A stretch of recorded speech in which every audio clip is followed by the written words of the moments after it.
পিছিয়ে গেলাম একটু কটা দিন আগে, আগের সপ্তাহে।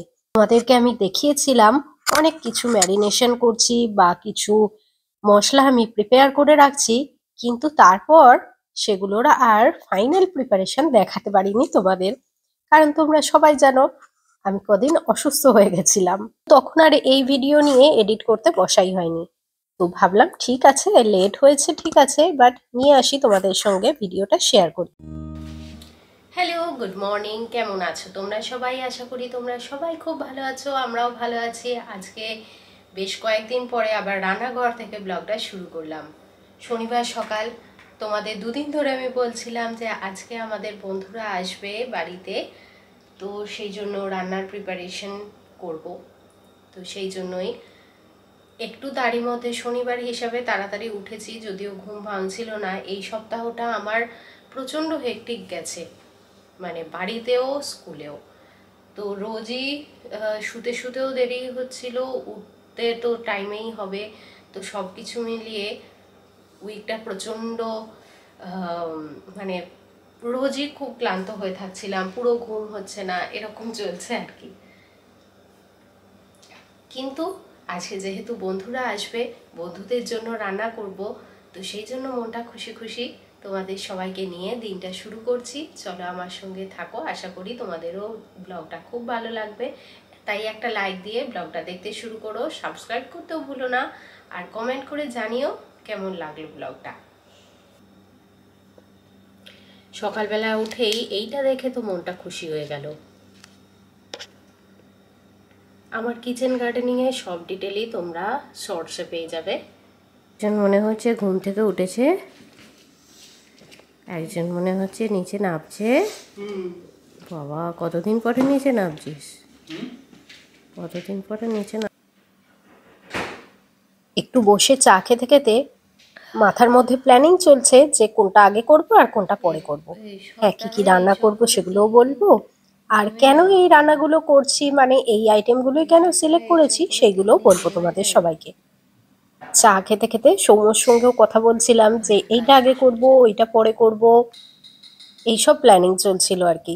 বন্ধুদের সবাইকে আসতে বলেছি 11:30টার পরে, তো তার মধ্যে সব কিছু হয়েই যাবে। এবারে আমি আইটেম সংখ্যা খুব বেশি কিছু করিনি, কিন্তু যেগুলো করব সেগুলো একটু ভালো করে করব, এইটাই আমার প্ল্যানিং ছিল।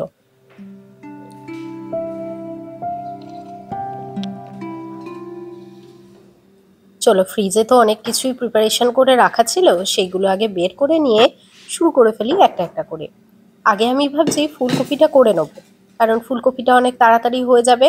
ওটা হয়ে গেলে মনে হবে যাক, একটা কাজ মিটে গেছে।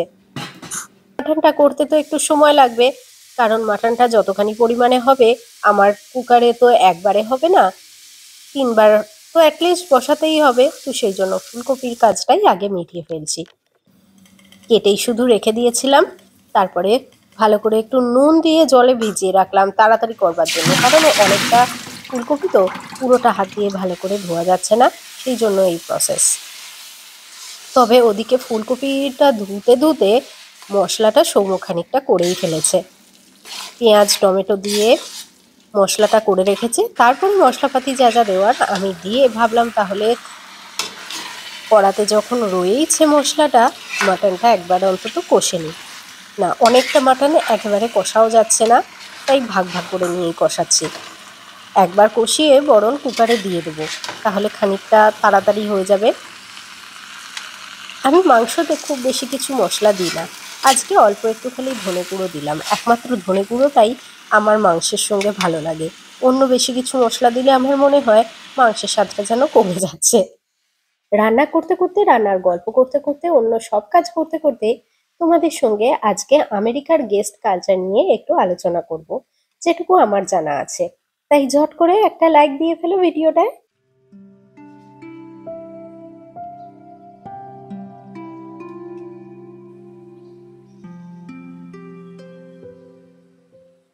ওই যে তোমাদের বললাম, একদিকে মাংস হচ্ছে, একদিকে আমি কপিটাও শুরু করে দিয়েছি। এবার মাংসটা কুকারে সিটিতে বসিয়ে দিয়েছি, কপিগুলো ভেজে তুলে নিয়েছি তার মধ্যে।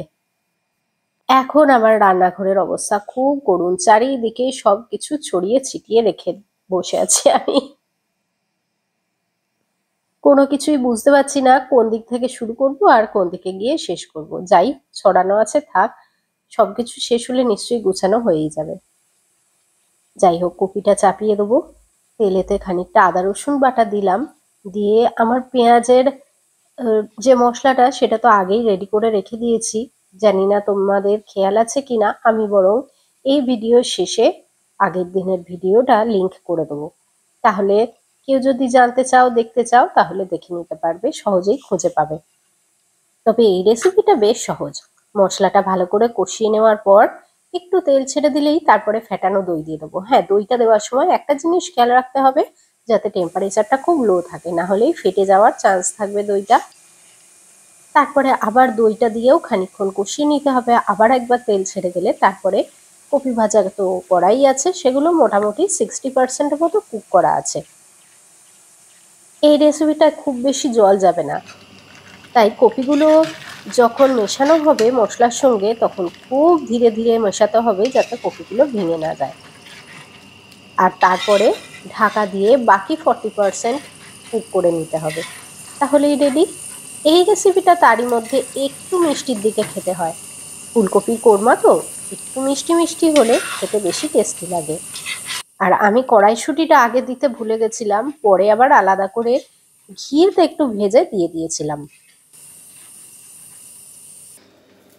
আজকে যারা আসছে তারা সবাই সোমর অফিসের বন্ধু। হ্যাঁ, সবাই হয়তো এখন একই অফিসে নেই, কিন্তু বন্ধুত্বটা একই থেকে গেছে। তোমরা নিশ্চয়ই ভাবছো যে এই বন্ধুদের জন্য আমি কি রান্না করছি। সবই দেখাবো তোমাদের, কি রান্না করছি আর কেন এই আইটেম সিলেক্ট করেছি, সবকিছু ডিটেল করেই বলবো। তবে ঝটপট আজকে কাজটা এগিয়ে নিই। এখন 9টা বাজে, 11:30টার পর থেকে ওদের আসতে শুরু করবার কথা। আমরাও কিন্তু আস্তে আস্তে আমেরিকান কালচারগুলো কিছু কিছু অ্যাকসেপ্ট করতে শুরু করেছি। এখানে যেমন তোমাদের আগেও একদিন আমি বলছিলাম, ধরো আমাকে কেউ কারোর বাড়িতে ইনভাইট করেছে বা আমিও কারোকে আমার বাড়িতে ইনভাইট করেছি, আমরা সবসময় একটা টাইম বলে দিই যে তোমরা এই টাইমের পরে আসতে পারো। তো হ্যাঁ, এটা ঠিক কথাই যে তার আগে কেউ বাড়িতে চলে এলে তাকে কি ঢুকতে দেবো না, তা নয়, কিন্তু সবাই সেই টাইমের পরে যাওয়াটাই প্রেফার করে।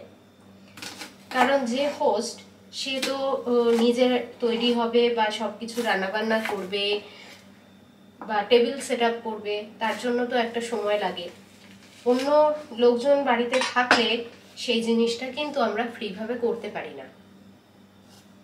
তো সেই জন্য এটা একটা মিউচুয়াল আন্ডারস্ট্যান্ডিং যে আমরা ওই টাইম বলে দেওয়া টাইমের পরেই যাব। তোমাদের এর আগে একদিন আমি বলছিলাম না,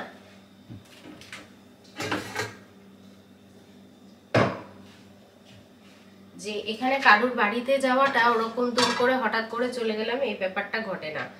সব সময় যার বাড়িতে যাওয়া হচ্ছে তাকে জানিয়ে তার পারমিশন নিয়ে তবেই যাওয়া হয়। আর আমি নিজে ফিল করেছি এই ব্যাপারটা কিন্তু সত্যি খুব গুরুত্বপূর্ণ। ছোটবেলায় এই জিনিসটা খুব বেশি প্রয়োজন মনে হয়। বিশেষ করে আমার ছোটবেলায় এরকম অনেকবার ঘটতো যে আমার পরীক্ষা আর আমার বাড়িতে লোকজন থাকতে এসে গেছে, আর ব্যাপারটা এরকম হতো যে তারা যে না জেনে এসেছে সেটা নয়, কারণ সেটা একবার ঘটেনি, বারবার ঘটেছে একই ঘটনা। তো যাই হোক, চলো আমি ঝটপট রান্নাগুলো সেরে ফেলি আর তোমাদের সঙ্গে একটু একটু করে শেয়ার করি। আবার আমেরিকান কালচারে এইটাও আছে যে আমি কারোর সঙ্গে দেখা করতে যাচ্ছি তার মানে এটাই নয় যে আমি তার বাড়িতেই গিয়ে থাকবো। ইভেন বাবা মাও যদি আসে ছেলে মেয়ের সঙ্গে দেখা করতে, তারা নিজেদের ব্যবস্থা কিন্তু নিজেরাই করে। মেয়ের বা ছেলের বাড়ি আছে মানেই যে সেখানেই থাকতে হবে সেই ব্যাপারটা কিন্তু এদেশে চলে না। হ্যাঁ, তার মানে এই নয় যে তারা একেবারেই থাকবে না, সেরকম কোনো ব্যাপার নেই। মেয়ের কাছে হয়তো সারাদিন থাকলো, থেকে শুতে যাওয়াটা কিন্তু অন্য জায়গাতেই শুতে যায়। তার আরও একটা কারণ হচ্ছে বাড়িতে সবাইকার জায়গাও থাকে না। তবে এটা কিন্তু নিতান্তই আমেরিকান কালচার, আমাদের দেশিদের কালচার নয়। যাই হোক, চলো এবার পোলাওয়ের চালটা বসিয়ে দিই। সাদা পোলাও করবো আজকে, একটু পেঁয়াজ ভাজা আর কিশমিশ দিয়ে। মোটামুটি মেন কোর্সের রান্নাগুলো হয়ে এসেছে। আমার কপিটা হয়ে গেছে, পোলাওটা বসিয়ে দিয়েছি। এবার স্টার্টার আইটেমটা করে ফেলি। এটাও যদিও খুব সহজ।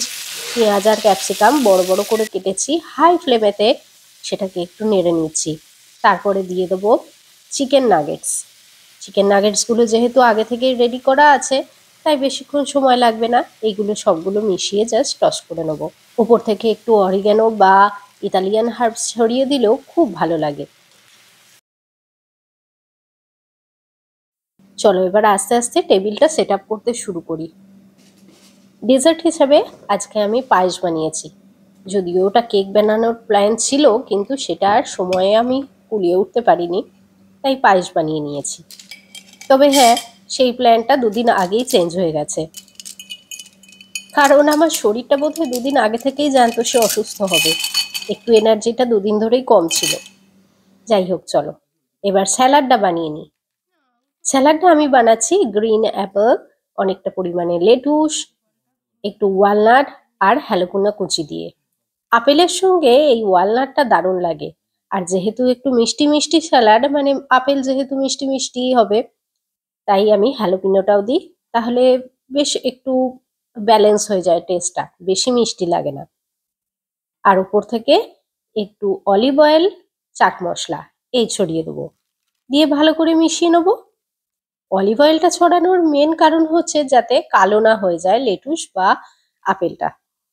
একটা তো স্যালাড কিছু করতেই হতো, তাই অ্যাপেল স্যালাড।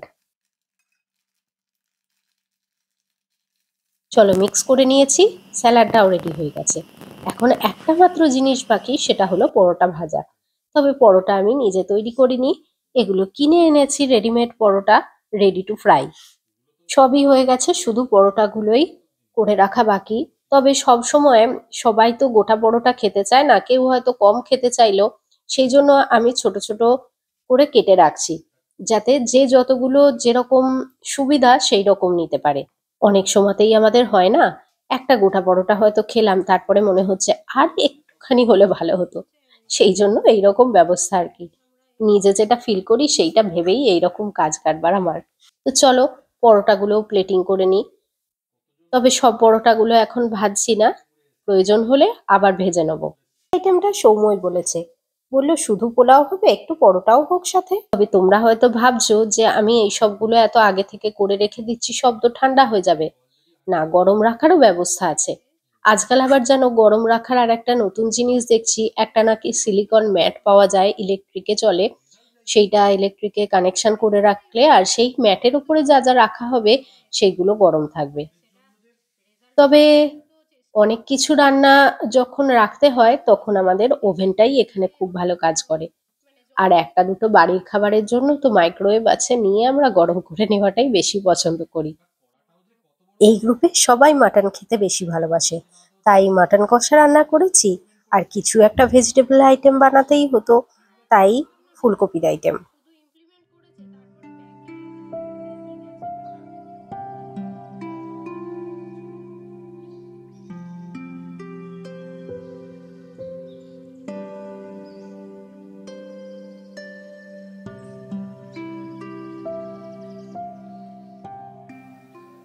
ওদিকে খাবার যেমন রেডি হয়ে গেছে, এদিকে বসার জায়গাও আমরা রেডি করে ফেলেছি। সৌম্য সব এক্সট্রা চেয়ারগুলো এনে রেখে দিয়েছে। আর চলো ওভেনে যেটা বলছিলাম তোমাদের, সেইটা দেখাই এবার। 170 ডিগ্রি টেম্পারেচারে গরম করে ওভেনটাকে অন করে রেখে সব খাবার ওর মধ্যে ঢুকিয়ে দিয়েছি। এতে কিন্তু খাবার কুক হয় না, শুধুমাত্র গরম থাকে। এই জিনিসটা ভীষণ কাজের, বেশ ঠিকঠাক গরম থাকে খাবার মতো। তো সব শেষে চলো আইটেমগুলো দেখিয়ে দিই তোমাদের।